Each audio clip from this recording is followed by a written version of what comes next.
What's good, YouTube? It's your boy Stats with Evan, and I'm here to preview this week's 3-game series between my Washington Nationals and the Atlanta Braves.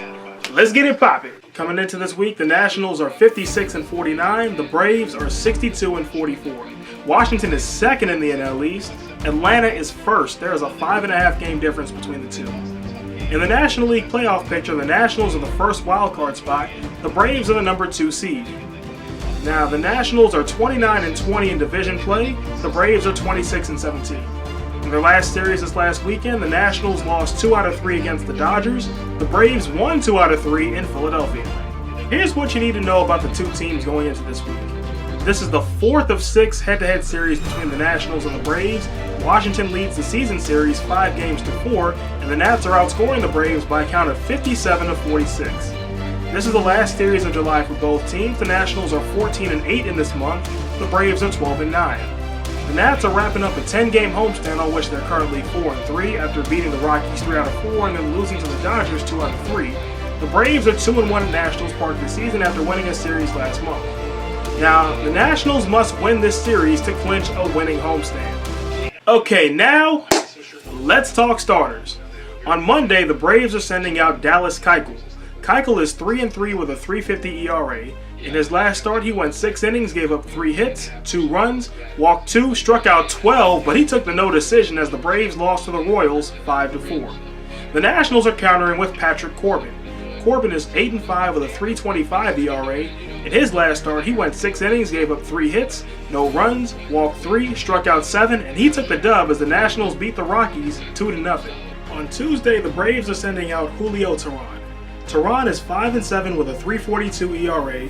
In his last start, he went 6 innings, gave up 4 hits, no runs, walked 2, struck out 6, but he took the loss as the Braves lost to the Royals 2-0 on the strength of 2 unearned runs by Kansas City. And as for his opponent, we don't know yet. As of this video, the Nationals have not named a starter for Tuesday's game. In the series finale on Wednesday, the Braves are sending out Mike Soroka. Soroka is 10-2 with a .244 ERA. In his last start, he went 4 2/3 innings, gave up 8 hits, 1 run, walked 1, struck out 5, and he took the no decision as the Braves won 9-2 in Philadelphia. The Nationals are countering with Anibal Sanchez. Sanchez is 6-6 with a .363 ERA. In his last start, he went 7 innings, gave up 3 hits, 1 run, walked 1, struck out 6, and he took the no decision as the Nationals lost to the Dodgers 4-3. So here's how the Nationals can win this series. The Washington Nationals are coming off a series against the Dodgers that, while it wasn't pretty, it came with a silver lining.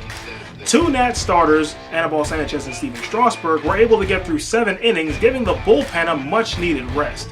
And Washington was able to walk out of the weekend with their first wildcard spot still intact. Yes!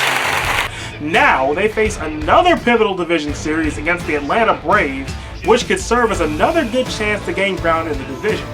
For the Nationals, the key to this series is to hit the Braves starters early and often and take a lead into the late innings.